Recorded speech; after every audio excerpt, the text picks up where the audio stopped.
tomorrow, 115 cardinals begin the sanctified and secret process of electing the next pope. It's about to be pulled back. The window is about to be opened. And let's take a listen to the name of the next pope.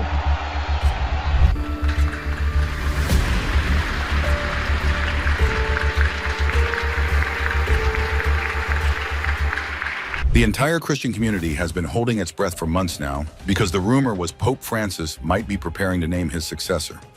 Many were rooting for Cardinal Luis Antonio Tagle to take on this monumental role. But recently, something happened that no one saw coming. Instead of choosing him, rumors suggest Pope Francis has revealed some surprising truths about Cardinal Tagle that could hurt his chances of becoming the next pope. What did Pope Francis discover about his leadership? And how will this affect the Christian community, especially in the Philippines, where Cardinal Tagle is a beloved figure? Papal candidacy. It all started with Pope Francis. Since he became the leader of the Catholic Church in 2013, he has been known for bringing too much change. Born Jorge Mario Bergoglio in Argentina, he focused on helping the poor, protecting the environment, and making the church more welcoming. People saw him as a modern pope who brought fresh ideas to a very old institution. But now, at 88 years old, even Pope Francis knows that his time as leader will not last forever. Naturally, the question of who will take his place has become the main discussion in the Christian community. The Church does not have a public process for picking the next pope. But one thing is clear, the person Pope Francis trusts and works closely with could have a good chance. That's where Cardinal Luis Antonio Tagle comes in. For years, he has been seen as the most likely person to follow in Pope Francis's footsteps.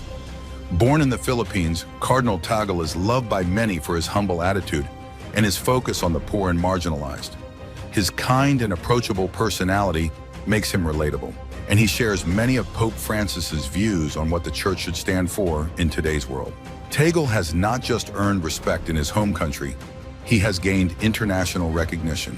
In 2019, Pope Francis gave him an important role as the head of the Congregation for the Evangelization of Peoples. This means he oversees the Church's mission work, spreading Catholic teachings worldwide. Tagle has also led Caritas Internationalis, the Church's humanitarian organization, where he beautifully demonstrated his commitment to helping people in need. For years, it seemed like Cardinal Tagle was the perfect choice to become the next pope. People admired his ability to connect with ordinary Catholics while addressing the Church's big challenges. His work reflected many of the same priorities as Pope Francis, leading many to think that Tagle would carry on the Pope's legacy. But recently, rumors have surfaced that have left the Catholic community shocked. Some say Pope Francis has uncovered certain truths about Cardinal Tagle that could harm his chances of becoming the next leader of the Church. What is this exposed truth about him that everyone is talking about? Keep watching to find out. This news has shaken many Catholics, especially in the Philippines. For millions of Filipinos, Cardinal Tagle is a source of pride and hope. The idea of a Filipino pope has been something they have dreamed about for years. To hear that his candidacy might now be in doubt is disappointing, to say the least. It has also raised questions about what Pope Francis might be thinking. If these rumors are true, what did he discover about Tagle, and how serious is it? Pope Francis has always been a leader who values honesty and transparency, so it is possible that he felt it was necessary to bring these issues to light. The timing of all this could not be more critical. The Church is at a crossroads, facing major challenges like declining membership in some parts of the world, calls for greater accountability, and the need to engage with a rapidly changing society. Whoever becomes the next pope will need to address these issues head-on. For now, Catholics around the world are left wondering what's next. Will Tagle still be a contender for the papacy? And why is there a chance Pope Francis might not consider him as his successor? Removal of Cardinal Tagle. It all started in late 2022 when Pope Francis made a bold and surprising decision. Out of nowhere, he removed the entire leadership team of Caritas Internationalis, one of the Catholic Church's most important humanitarian organizations. This included Cardinal Luis Antonio Tagle, who had been its president since 2015. The decision sent shockwaves across the Church. Caritas Internationalis is not just another organization, it is a global powerhouse. Operating in more than 200 countries, its mission is to help those in need, from responding to natural disasters to running long-term development programs. It has always been a symbol of the Church's commitment to serving the poor and marginalized. Under Cardinal Tagle, it was seen as an extension of Pope Francis's vision of a compassionate, inclusive church. So what happened? In November 2022, Pope Francis issued a decree dissolving the leadership team. The Vatican said the decision was based on an external review done earlier that year. That review apparently found issues with how Caritas was being managed and raised concerns about morale among staff. The catch was that Cardinal Tagle was not accused of any wrongdoing. There were no scandals or bad behavior tied to him. But as the president of Caritas, his name was automatically linked to the organization's struggles. Even though he was not blamed, the situation put him in an uncomfortable spot. When the announcement came, it was Cardinal Tagle himself who had to deliver the news to Caritas staff. While he was kept on in a limited role to help with the transition, many saw this as a major blow to his position and influence. Why did Pope Francis make this move? The official explanation was that it was necessary to fix administrative and procedural shortcomings. In reality, that's a pretty vague statement. It left plenty of room for speculation. Some saw the decision as part of Pope Francis's broader effort to reform the church and make it more accountable. Over the years, he has made it clear that he is not afraid to make tough calls, even if they upset the status quo. Supporters of the Pope argued that this was just another example of him cleaning the house and addressing deeper issues within church organizations. Others, however, were not so convinced. Critics began to question whether this was really about improving Caritas or if it was a power move. Some suggested that internal Vatican politics might be at play. Maybe this was an opportunity to sideline certain leaders and bring in others more aligned with different priorities. One name that came up in these discussions was Cardinal Michael Czerny. His department, the Dicastery for the Promotion of Integral Human Development, took over the oversight of Caritas. Some speculated that Czerny's influence within the Vatican could have played a role in reshaping the organization and possibly diminishing Cardinal Tagle's role. Not everyone agreed with how the situation was handled. Michel Roy, who is a former Secretary General of Caritas, publicly criticized the decision. He called it incomprehensible and argued that removing the entire leadership team was not necessary. According to him, the issues identified in the review could have been addressed without such a drastic overhaul. He worried that this would damage the credibility of Caritas and hurt staff morale. For Cardinal Tagle, the timing of all this could not have been worse. He has long been seen as one of the most promising leaders in the church, even a potential successor to Pope Francis. His charisma, humility, and focus on helping the poor have made him a beloved figure both in his home country, the Philippines, and around the world. But this controversy raised questions about his leadership abilities. While he is clearly a gifted pastor and theologian, critics began to wonder if he had the management skills needed to handle an organization as large and complex as Caritas. And let's not forget, the next pope will need to oversee not just the spiritual direction of the church, but also its vast and intricate bureaucracy. For Filipinos, this news hit especially hard. Cardinal Tagle is a national hero, and many have dreamed of seeing him become the first Asian pope in centuries. To hear that his role in Caritas has been diminished, and to see doubts raised about his leadership was a tough pill to swallow. This is not just about Cardinal Tagle, though. It is also a reflection of larger issues within the church. Pope Francis has been trying to reform the Vatican for years, and his efforts have not always been smooth. Some of his decisions have sparked controversy, with critics accusing him of centralizing power. The Caritas controversy started those debates again, leaving people divided over whether it was a necessary step or a political maneuver. At the same time, Pope Francis has been pushing forward with other reforms. He has addressed financial scandals and abuse cases and calls for greater transparency in church governance. The overhaul at Caritas seems to fit into this broader pattern, but it also raised new questions about how the church handles accountability and leadership. For now, Cardinal Tagle remains an influential figure in the church, but this episode has undoubtedly complicated his future. How exactly, though? How would there be a change in his candidacy? The controversy surrounding Caritas Internationalis. When Pope Francis decided to remove the entire leadership of Caritas Internationalis 3 years ago, it quickly became clear there was much more happening behind the scenes. And at the center of it all was Cardinal Luis Antonio Tagle, one of the church's most well-known figures and a potential future pope. Under Cardinal Tagle's leadership, Caritas was thriving, or so it seemed. But then came a Vatican-commissioned review in 2022, which found problems in management and low morale among staff. While there were no signs of financial mismanagement or moral misconduct, the results were enough for Pope Francis to make a drastic decision. He dissolved the entire leadership team, including Cardinal Tagle. The thing is, this was not done to just fix issues at Caritas. Almost immediately, speculation arose that the move was tied to internal power struggles within the Vatican.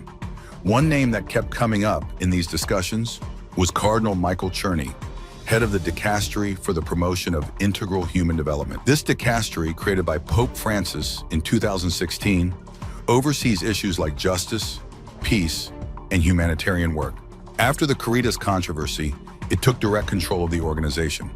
Some believe this was no coincidence. Critics argue that Cardinal Czerny may have played a key role in pushing for the overhaul. Many people believe that this was more about consolidating power.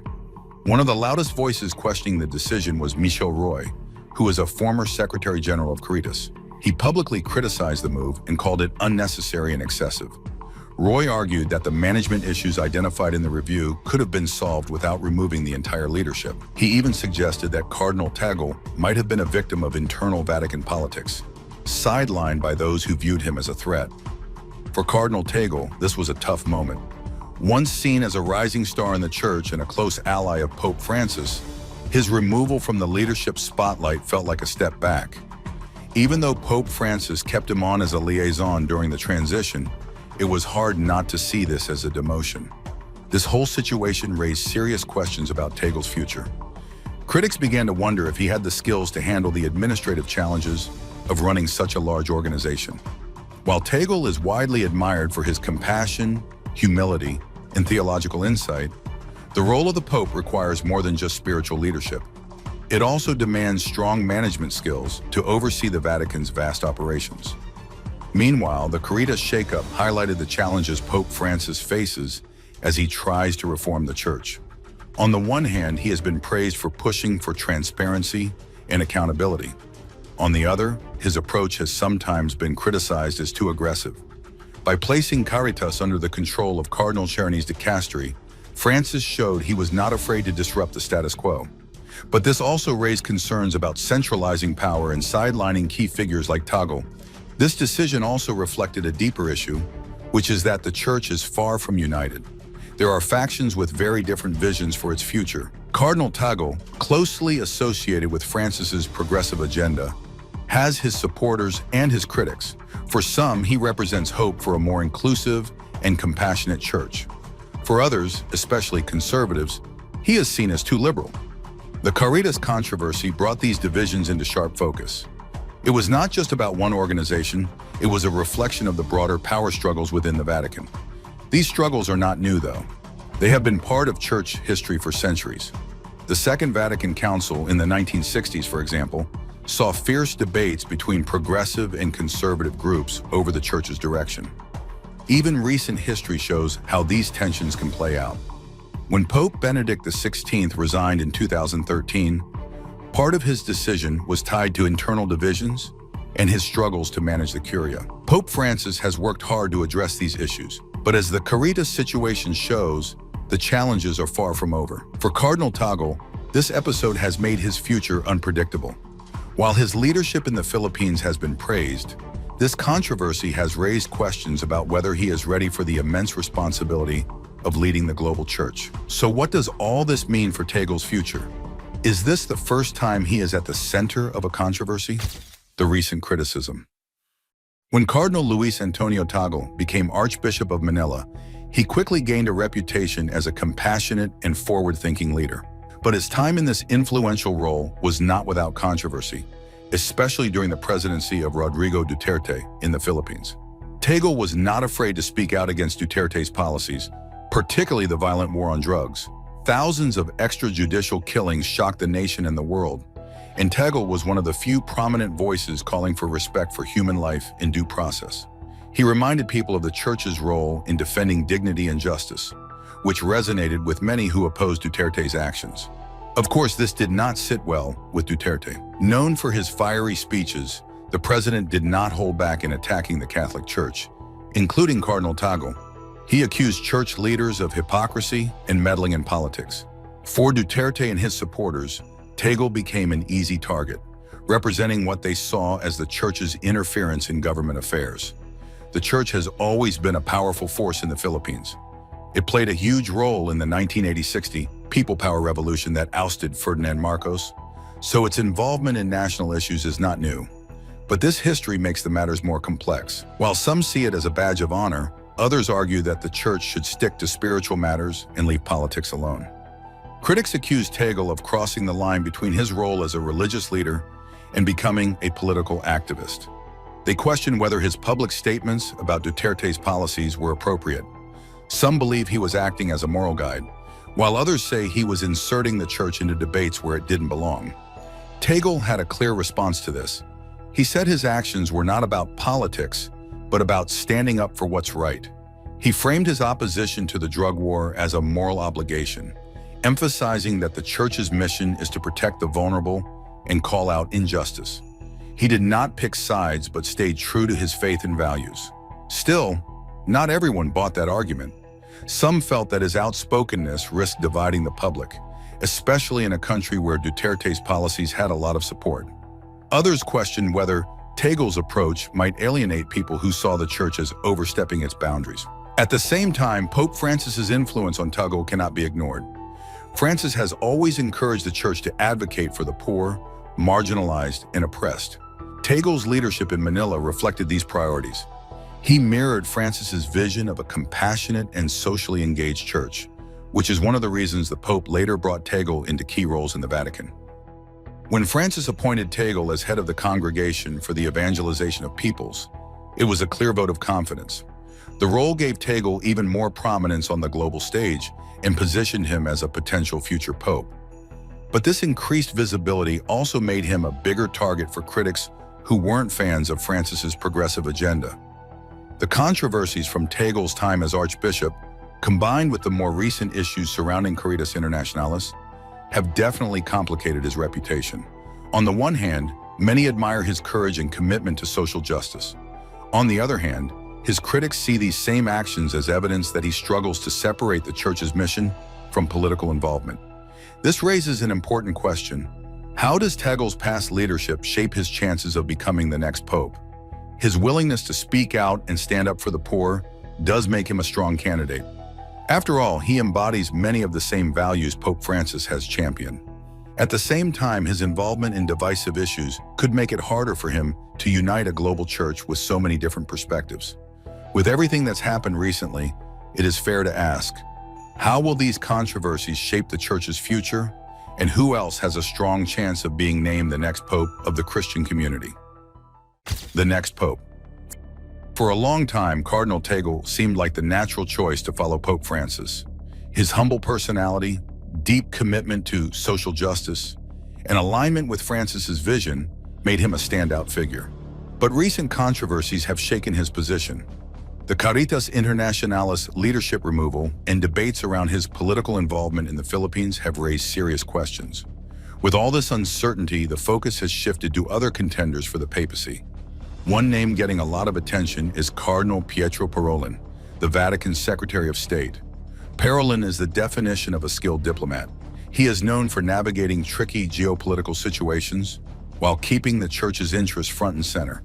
His calm and pragmatic style is very different from Tagle's more emotional, pastoral approach. For those looking for a steady hand to guide the church, Parolin checks all the boxes. On the other side of the spectrum, you have Cardinal Robert Serra from Guinea. Serra is a favorite among conservatives. He upholds traditional church teachings and practices, which makes him a strong choice for those who feel the church has strayed too far under Pope Francis. A papacy led by Serra would likely mean a return to more traditional values, appealing to those who want a sharp contrast to the current direction. Then there is Cardinal Christoph Schönborn from Austria. He is often described as a moderate, someone who can bridge the gap between the church's progressive and conservative wings. Schönborn's intellectual depth and thoughtful leadership style could make him a unifying figure at a time when divisions within the church are more visible than ever. Finally, we have Cardinal Michael Czerny, a close ally of Pope Francis and a strong advocate for issues like migration, climate change, and social justice. As head of the dicastery for the promotion of integral human development, Czerny's leadership mirrors Francis's priorities. If the College of Cardinals decides to stay on the path Francis has paved, Czerny might just be their pick. With all these potential contenders, the papal race is far from clear. The direction the Church will take next depends heavily on who the Cardinals believe can best address its challenges while leading its future. Who do you think it is going to be? Tell us your thoughts in the comments below. Before you go, make sure to subscribe to our channel for more updates. Thanks for watching.